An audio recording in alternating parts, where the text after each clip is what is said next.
Welcome to the Polgar Chess University. In this lesson, I'd like to share with you some recent games of some of my students that have some very instructive moments. Let's get started with the first interesting example.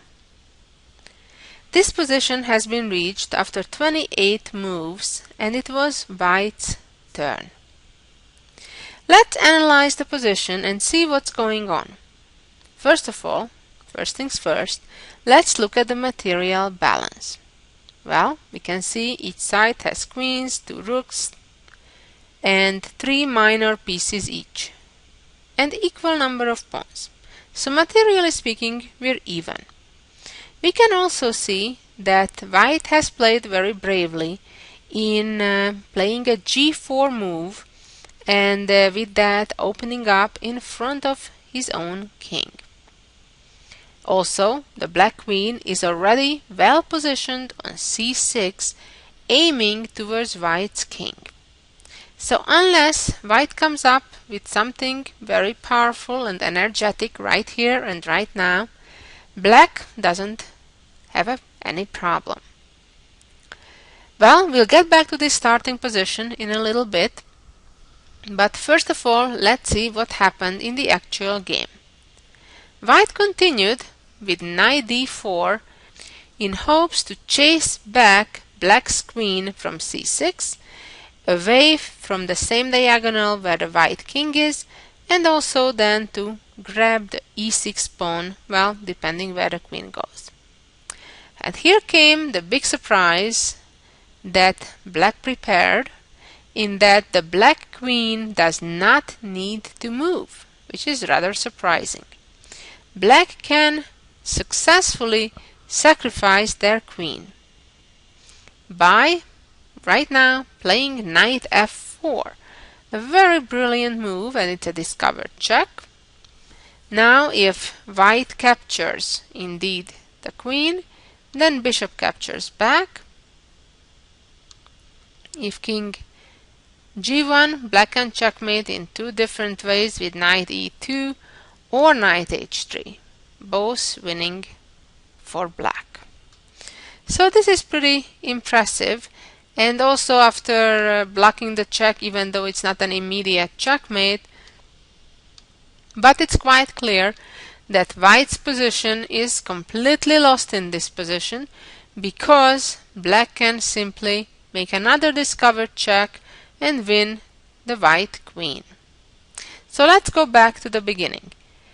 After White played knight d4 and Black responded with knight takes f4, White found the best move in this position, and that was to play rook f3. So it seems that everything is under control for White. The check has been blocked, the black queen is still hanging, and moreover the black knight on f4 is also hanging. However, Black is still in a winning position if they find the correct continuation. And here my student made a mistake. He thought it didn't matter which way to go between the two choices that he thought were equally good. However, as more often in chess than not, there is only one good choice. And it's in very few situations that it doesn't matter this move looks good and that move looks good, that both would equally work. So in this case, my opponent made the mistake of moving his knight to h3. It looks like a good choice, and indeed it is, if White would now capture the queen, and then the bishop captures back, and then unavoidably the white rook will be lost. Bishop f3 check threatens with checkmate, or even if king g2, Black would capture with the rook, with a deadly discovery threat again by next capturing White's bishop on e3 and then the queen. Or depending, if White now moves the queen somewhere, then Black will try to give a discovered check to win the white queen again. In other words, White's position is hopeless. So my student thought correctly. If White captures the queen, indeed he was right, it didn't matter. However, the big problem was that right now white was able to capture the black bishop with knight takes d7 right now.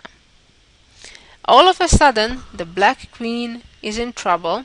It can no longer stay there because there is no backup. The bishop from d7 is gone. On the other hand, if now the queen captures on d7, then already white will simply capture black's knight on h3, leaving white with an extra piece. And the game, of course, went on much longer, but at the end of the day, white won the game. So let's go back again and look at this position. After knight d4, knight captures f4. As we said, white cannot capture black's queen right now, but it's best to block the check. And here comes what black should have done. A move that looks in some ways similar to what we just saw in the game with knight h3. The main purpose of either knight h3 or knight e2 are to control the g1 square, the escape square of the white king, and then the idea is that the black bishop, the light squared bishop, will attack the white king, and that could be a checkmate. For example, if now knight indeed takes the queen, bishop takes back, and the rook will be lost. If white wants to avoid checkmate, can try king g2, but then also rook f3 again is very powerful, creating a threat of discovered check, and then the bishop will attack the king. So let's go back a tiny bit to the beginning. After knight d4, knight f4, rook f3 as we said, and knight e2, another option for white is to try to play king g2 right now, protecting the rook. But this doesn't help, either because black will trade first on d4, then trade rooks, and remember, at this stage it is black who is already up a pawn, and now continue with rook f8, attacking the queen, and if queen takes, bishop takes, king g1, and rook f4, and black wins a second pawn with a clearly better position. Let's go back for a moment and discuss what happens if the king would move up. That would be even worse, because now the black rook would move to f3. If king moves back, then the king is in a discovery, so rook b3 just wins a rook with a discovered check. And moving out to h4 would rarely end good in such situations, and it certainly does not here, because black plays g5, followed by bishop e8, checkmate. Very nice. Sadly for black, black missed the knight e2 move after rook f3 and eventually lost the game.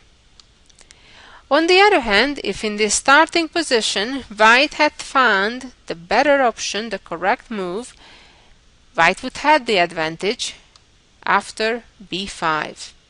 This move chases the queen away from this diagonal, and the idea is that after now black would play queen takes pawn, now not to take the queen, and then after bishop takes back the bishop, because then the white bishop will also be hanging on e3, but play in this position queen a3.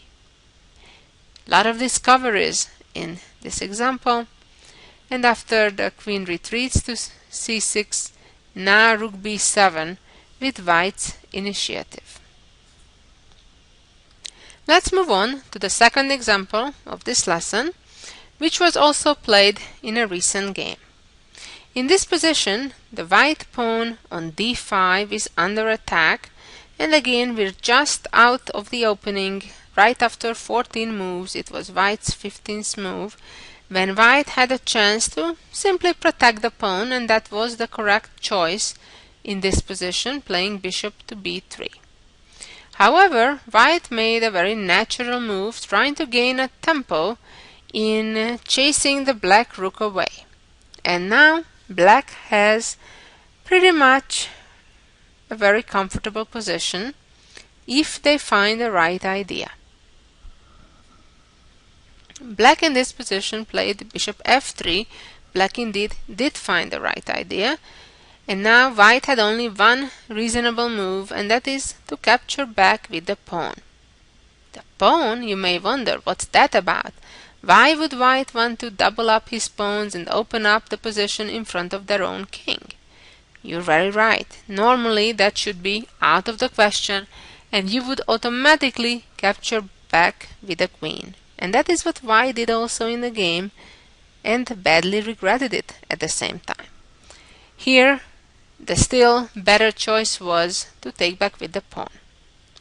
The problem is that after white played queen takes bishop on f3, all of a sudden the white bishop on a4 as well as the rook on e1, they both find themselves on unprotected squares. On top of it, white also has a back rank problem which will make things even worse. So right now the black queen moved to a5. That's the key move, to take advantage of the unfortunate positioning of the white bishop and rook both being on unprotected squares. In other words, if the white bishop captures on e8, black's rook, black captures white's rook on e1, and it's immediately game over. Also, if right now the white rook moves away, the white bishop on a4 will be lost. But not all is quite lost yet. White still has a defensive move that will protect in one move both the rook and the bishop. I bet you see that move, and that is queen to d1. Now all is protected more or less, while at the same time the black rook is still under attack. So black now moved the rook to d8. And now the trouble is again that pawn on d5. And here is what white overlooked, that after rook takes pawn on e7, knight d5 comes. And now white finds himself in a very delicate position, especially because of a discovery coming in the air. The black knight is threatening to jump. For example, to c3, and that will attack the white queen and bishop at the same time. Another possible jump would be to jump to b6, putting a second attacker on the white bishop on a4 as well as on the king. And here white played rook d7, and white still saw all of this potentially happening and didn't realize the trouble that was ahead of him. Black trades rooks and brings a second rook into action. And now white is in real trouble. If the bishop moves, for example, to g4, the simplest answer is knight f6, attacking the white queen, and when queen moves, just capture the bishop, and the back rank checkmate ends the game. If instead the bishop in this position moves all the way to h3, then black could play knight e3, for example, attacking the white queen more than once, when pretty much white has no choice but give up the queen. However, even this position is quite hopeless for white because some additional pawns are lost. So let's go back a little bit to this key position. After white now played rook d7, the rooks got traded and a new rook came to d8. As we said, the problem is if the bishop moves, then there will be an unpleasant knight jump with a discovered attack. And this is what white was hoping for, this queen e2 move, that if now black captures the bishop on d7, then there will be a check on e8, winning the black rook. However, white has miscalculated badly because black can indeed capture that bishop, as the queen check on e8, which is a fork, doesn't quite work because after bishop f8, if now queen would take the rook, again the same problem with the back rank. Or alternatively, if white continues with bishop to h6, black can simply pull the rook back, leaving white with a hopeless position. This was a very nice trap set by black. Let's move on, and for a change we'll see a full short little game. It started like this: e4, c5, knight f3, e6, d4, takes, takes, and black here chose to play the Paulsen variation with a6. White continued developing, so did black, attacking white's knight, knight b3 attacking black's bishop, and bishop a7. As weird as this positioning of the bishop looks like, it is quite of a popular line nowadays for black. White castled, and black continued developing with knight c6, and here white made a very principled move, a very straightforward and ambitious move, queen g4, attacking the pawn on g7. If black now would need to waste time to protect that pawn, things would be quite fine for white.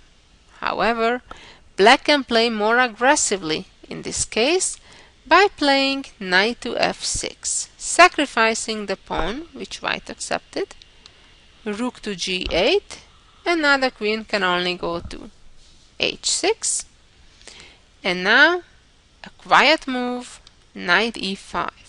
Quiet but very strong, with various threats of the knight coming to g4 or even to f3 thanks to the pin. White now made a mistake, should have played h3, preventing any of the knight jumps to g4. White instead made a mistake by playing bishop e3. Now black has an amazing position, in fact a winning position. Black played knight g4, and now there are dual attacks on the e3 bishop, therefore the queen moved to f4, which is making things only worse. Now the game continued with black playing bishop to b8, which is certainly a very natural and good move, and after queen f3, knight h2, white's position is pretty bad, but by far not as bad as what could have happened if in this position black plays even more accurately. And I invite you to figure out what that move or sequence of moves may be. So, instead of bishop b8, which wins an exchange, what may be even better than that? Well, hopefully you take a little bit of time and then listen to the answer, which is black playing knight h5. A very unusual way to attack, but it certainly works in this case. Queen f3, and now bringing the lady, the most effective attacking piece in the game, into the attack. Queen h4 threatens to checkmate. Now if the queen would try to defend, then black simply trades and discover check, and it's pretty much game over. Therefore it's a bit better to advance the h-pawn to h3, but it doesn't help the situation enough either, because now knight e5, the queen needs to retreat, and then simply using the pin, queen takes pawn. Now the checkmate threat is clear on g2. The only way to defend against it is by advancing the f-pawn, but this doesn't help either, because after bishop takes, queen takes, black is ready to checkmate on g2. What a beautiful short little game to win with black. So this was the key position where black played bishop b8, won the game, but missed the even better knight h5, queen retreat, and queen comes out to h4. If white now tries something different, such as bishop f4, things don't get any better because knight will take, and now already indeed bishop b8 is a killer, because if the queen moves, then black checkmates immediately with queen h2. Also, if we go back a couple more moves up to this point where queen h4 came, we saw already how bad queen h3 is after the exchange of queens. h3 we saw knight e5, and bishop f4 after knight trades for the bishop followed by bishop b8 is also a winning attack for black. And now finally let's see the jewel of the week. Let's look at this crazy position. White has two rooks, but black still has all of their pawns on the board. The question is, how can white win here? Well, white has many attempts, but only one that solves the problem. For example, the move rook c3 looks pretty good, threatening the checkmate, and for example, if the pawn advances now, then rook c8 checkmate, or if black king moves to b8, trying to prevent the checkmate, then the rook will simply move down to the first rank, stop both dangerous passed pawns on a2 and e2, stopping them from promoting. However, the issue is that after rook captures on c3, if black plays correctly and promotes the other pawn, then all of a sudden the white rook on c3 is pinned, and therefore we're not talking about any kind of checkmate. So going back to this position, let's look at another attempt if the king would capture on b5. Well, this will not work either because the pawn promotes, and if the white king moves down to b6 trying to checkmate then with rook h8, then already the black queen gets into the game and starts giving checks, and of course it is black who will win, certainly not white. So in this position the only correct solution is to play king a5. Pretty incredible, a quiet move, in fact inviting the black pawn to promote with a check. But let's see what happens just then. Pawn promotes, check, and white rather does not take any b pawn to avoid future checks of the black queen, and hides actually behind the pawn on b5. And now black is in major trouble because the checkmate threat is around the corner, and after c2, the only move that can try to prevent that, it fails also to white's beautiful, brilliant ending of the game, rook a3 check.